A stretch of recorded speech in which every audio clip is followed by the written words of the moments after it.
no time to change your mind. The sun has come. You can see it up there. You've got two things in life you can rely on, and the waning gibbous. The waning gibbous is still in the sky. I'll open the Bible, and then you've got your senses. To the wilderness again. It seems there is a third. There's Freemasons. Who are scientists? Scientists are Freemasons. We are the remnant. We are the remnant of society. But you can't comprehend why they would send us to school and feed us a Christmas message every year, and every year that Christmas message just leads me closer to Christ. Oh my goodness gracious me! The first book of Samuel. How very, very perplexing you are.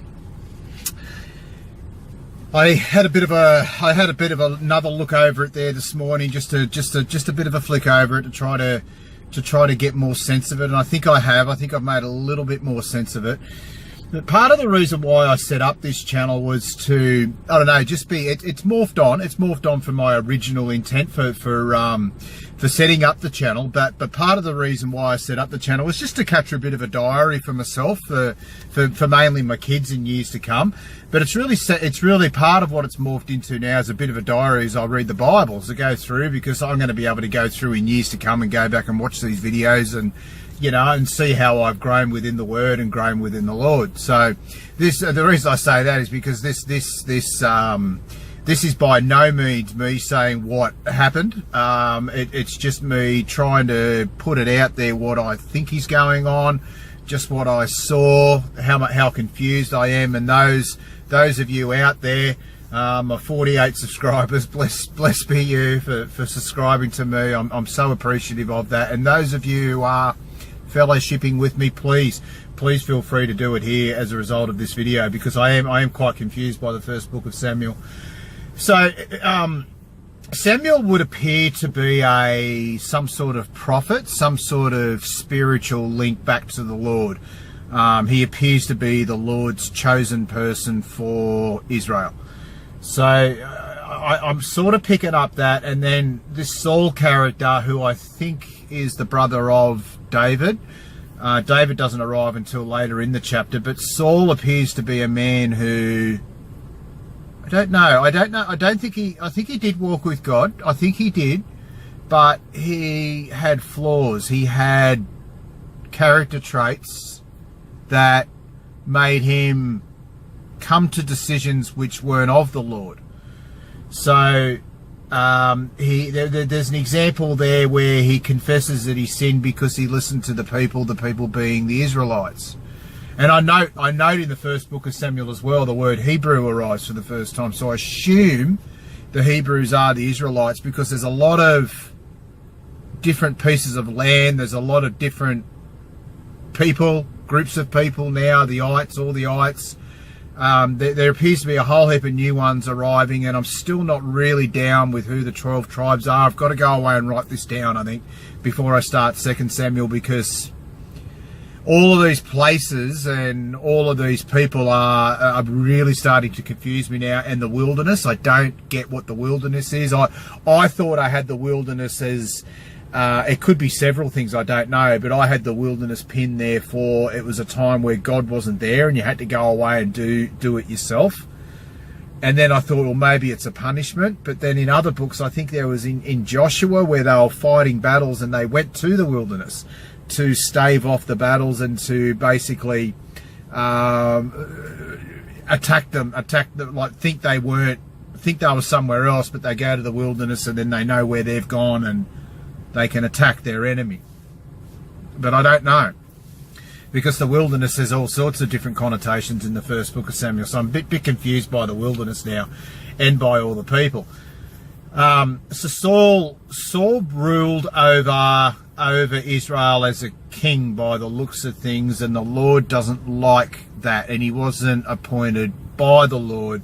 But all the while Samuel just looked on and wasn't the head of Israel. So I don't get that. So maybe the whole point of it is about, it's a story about a different type of character who ruled over Israel, and I don't think Saul was bad. I don't think he was bad at all. I think he appeared to walk with the Lord, but he just had personality flaws which made him make decisions that weren't of the Lord, I think. The story there, so David rocks up later in the chapter, the story of David and Goliath. Now I'm thinking, because Goliath was a Philistine, and it looks like Goliath was a giant, so I thought, as I read through, I thought perhaps the Philistines were the Gentiles. But if Goliath was a giant, but it doesn't actually say Goliath was a giant, that's the story we get told, but the Bible does refer to how big he was, Goliath.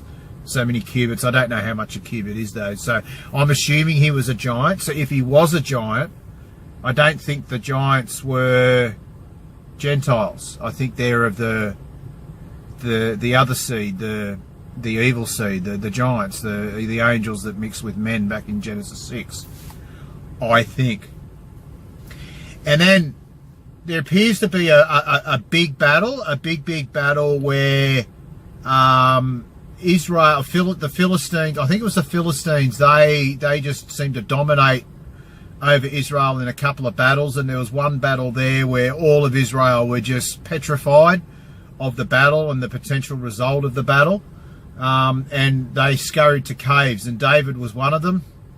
And Saul, they scurried to cave. But back at the story of David and Goliath, the people started heralding David and going, David is a great man who's doing great things, and he's killing tens of thousands of the enemy, the Philistines.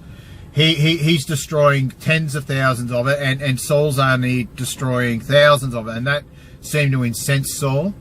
And Saul then ruled, I think, a little bit differently, and then all the people of Israel were scared and alarmed, and they escaped to caves, and David was one of them. And Saul was chasing David, but then he found David at the cave, and he spared David, and he confessed to David that he'd sinned, because David said, well, why have you done this thing? Can't remember exactly what it was. He did something or other. It was against what the Lord said. And he did this thing. And David said, no, you can't do that. That's against the Lord's plan. I think it was to do with the Akkad people or something. God said that they are, I think he said it in Joshua. He said that they're to be left alone. I think left alone. There's a sort of an agreement with them. I'm not sure. It's so much going on. It's also very confusing. But the consequence of that story was that he went up to the cave. Saul went up to the cave, and David went, no. And in the end, David just fell. Saul just fell on his own sword and died. And now it seems to me that David's going to be appointed king, because I hear all the time, since I was saved, I hear a lot of stories in sermons in particular about David and reigning, and there's a story there somewhere where he sins against God while he's the king of Israel. So I'm going to kick off 2 Samuel today. As you can see, I'm very, very confused at the moment. I thought Ruth made sense to me. I sort of got Ruth. I think that she was the first of the Gentiles mentioned, but not the word, but she was the first of the Gentiles mentioned, and that were of the seed, and her seed goes right up to Christ, and she bore David, and David was I think there was actually a covenant made with David, and David's one of the great men. So he goes back to the God of Abraham, Jacob and Isaac, and then it goes to David, who links back to Christ. I think they're the big figures of the Bible. That's sort of what I'm sensing. So I'm looking forward to 2 Samuel. I think Joshua made a bit of sense to me, because that was a great time for Israel and the Lord. And then Judges was the flip side of that, where Israel just descended back into idol worship. And then Samuel was just, you can see how confused I am. So onwards and upwards. I'm reading a whole heap at the moment about the covenant. I mentioned that a few videos ago, a couple of weeks ago, where I'm trying to learn about all the various covenants. So I'm going to reread that again today and hook into 2 Samuel and just stay true, just stay confident, stay happy. Don't get mired in what I don't know. Just keep reading, because I gather what this book is now. This is why I'm starting to think will be for me. Is I've just got to read it through. I've just got to plough on and put the disappointments and put the confusion to one side. Just keep ploughing on, keep reading it. And then you go back later and you start to study it. I think that's what people do. People that are really into this lock, stock and barrel, because those of you who are fellowshipping with me, thank you so much. It's really, really helpful. And I do pray to God that people that do look to fellowship with me are those coming on with good intent, and they're not controlled opposition, and they're not trying to lead me astray.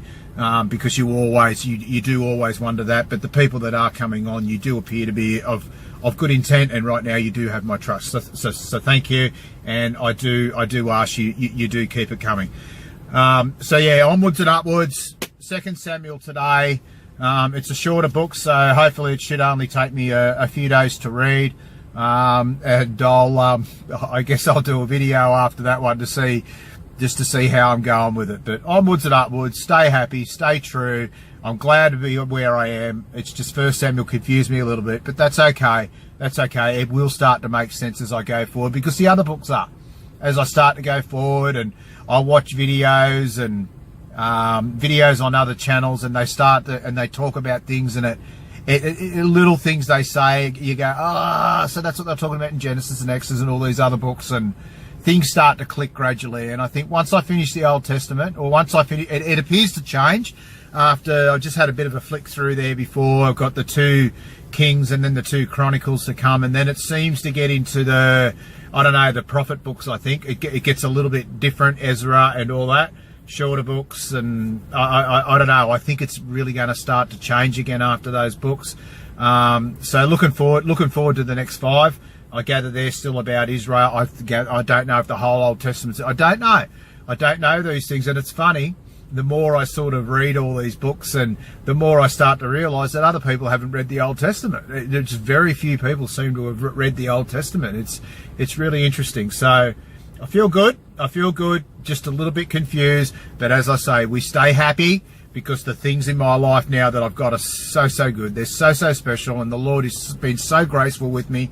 And I am praying about the first book of Samuel, and given I prayed, it will come. The Lord's been so good to me, and so good to me, I guess, my whole life. But I've really realised that over the last few months, and the last sort of 6-7 months, that I've been saved. So stay happy, stay true, stay in the Word, and let's just keep learning.